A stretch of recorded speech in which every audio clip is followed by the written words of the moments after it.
What is going on, my beautiful people? So in this video, we are going to talk about the importance of fortifying your mind. Now you stop the video, don't stop the video, do not click off, because you have a mind that you are walking around with. Most likely, it's like your mind is a brain, but you have no skull, you have no head, it's just a naked brain. And all the negativity from the devil, all the negativity from the people that want to keep you down, keep you thinking small, keep you defeated, and walking around with stress and anxiety, they are just throwing it in. We don't got no fortification. We don't got nothing to block it off. But in this video, I want to share with you guys the importance of being able to do and how we can actually fortify our mind and get it strong, get it protected, because that's one of the most important things to protect. So when we think about this, man, when we really think about this, how can a little certain thing that somebody says, something that happens throughout our life, something that we see on social media, whatever it might be, on the news, disrupt our day? Because I've realized that I was literally walking around like one bad thing away. And I'm not saying like it was like, oh my God, it was going to ruin my day. But you know, something could happen where whether somebody says something bad, it would get into my mind. It would kind of like pollute it in there. It wasn't like super strong, but it would be in the back of my mind. You know what I'm saying? In the back of the mind. It could be like, okay, like let me give you an example. If somebody messaged you right now, maybe they sent you in your mail. They sent you in your mail and you got mail. They sent you a text and they said, I am watching you every single day of your life, and I am going to kill you within the next year. You don't know where I am, but I know everything. Here's what you're doing right now, blah, blah, blah. That would be very damn hard. And I'm not saying that we would easily be able to get over that. But how would we not be able to think about that throughout our life? That's tough. But the crazy thing is if we have Jesus and God, we can get over that. Let me break this down.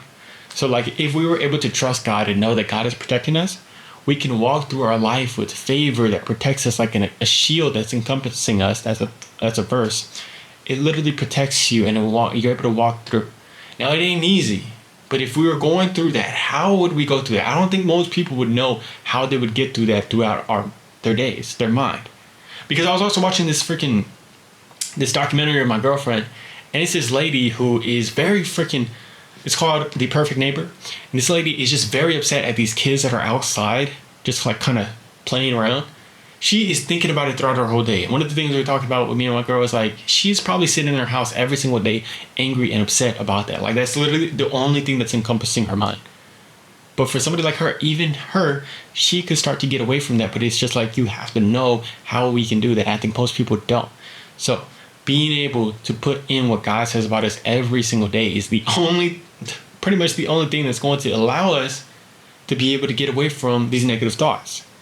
So let's say that somebody did message us that. Like it would take us being able to wake up every day and being able to say to ourselves that God is protecting us. God has done everything to work. He's going to work everything out for good in the end for those who love him. Like just stuff like that. Being able to know that and truly believe that and have faith in that, man. Because if not, you literally are walking around throughout your life and somebody might say something negative to you. Somebody might say something about you. Something might call out your insecurity. And all of a sudden you're going to be thinking about that for the next couple of days, for the next week, however long it might be, for the rest of your life. Like it's just scary when you think about it, man. Because we want to think that we're confident people, that nothing can get to us. But these negative things can get to us. I've seen even some of the best people, man. Like some of the best people. One of the guys I watch on YouTube, he's doing very good, but he put out a video and it was kind of like not the greatest take ever, and it really got into his mental and he started like to change up. I can tell that he's starting to think about it differently. My mom told me about a story in a book that she was reading of Karl Malone, he used to play for the Utah Jazz basketball. If y'all don't know, he used to play for the Utah Jazz, and they would call him the Milkman. And there was a game that they were playing against the Chicago Bulls, Michael Jordan's Chicago Bulls. They were playing against them, and he had to go to the free throw line to shoot 2 free throws to finish off the game. If he can make these free throws, they're going to finish off the game. He had to shoot these 2 free throws. But he goes to the line, and he's like sitting up there. He's getting ready. And this game was played on a Sunday. So Scottie Pippen comes up to Karl Malone while he's about to shoot the free throws, and he says, "The Milkman don't deliver on Sunday, Karl." So Karl doesn't say anything back, but automatically, we know something as small as that can get into your mind. He does his free throw routine, misses both free throws. I think he either misses both free throws or he misses one, anything like that. But they don't win the game. The Bulls end up winning, and that was, I think, Michael Jordan's game where he hit the shot. So it's just something like that. Somebody's like just saying something can get into our mind, pollute it, and all of a sudden we're out of it. So how do we fight back against that? We have to have something that we can go to. The Word, God, what He says about us. These things are the sword of the Spirit. The sword of the Spirit is a word. It's just so powerful because I've been doing it every morning since I started to realize this. Saying what God says about me. I am forgiven. I am loved. I am equipped. I am enough. I am a masterpiece. I am wise. I am seen. I am heard. I am a light. I am... Oh, what's the next one? Oh, I am still. I am radiant. I am confident. All the stuff the God has said about me. I'm still getting better at remembering all of them, but I'm like almost there. All that has a verse tied to it that I went and looked up.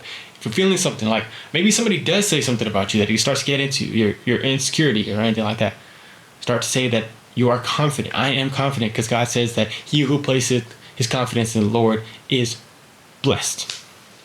It's just things like that, man. Like I hope that you guys are equipped for if anybody says anything about you to be able to fight back against it. But it's also doing it every morning gets you ready to be able to go about the day because who knows what anybody's going to say. And we don't go out there worrying about that. We don't go out there not wanting to put ourselves into uncomfortable spots, into situations where there's people that are judging, that are going to say negative things. And I'm so excited because we can go out there and shine the light, man. We can shine the light. And I know that you can shine the light very bright. Just be able to say what God is saying about you, say who your God is, and be able to remember that. To protect ourselves. Start getting that helmet built on your head so you're not walking around all naked. I love you guys. Hope you're having an amazing one. Hope you're having an amazing week. Tell me about your day down below. Tell me about how you're feeling today. I love you. I would love to hear from you. Peace.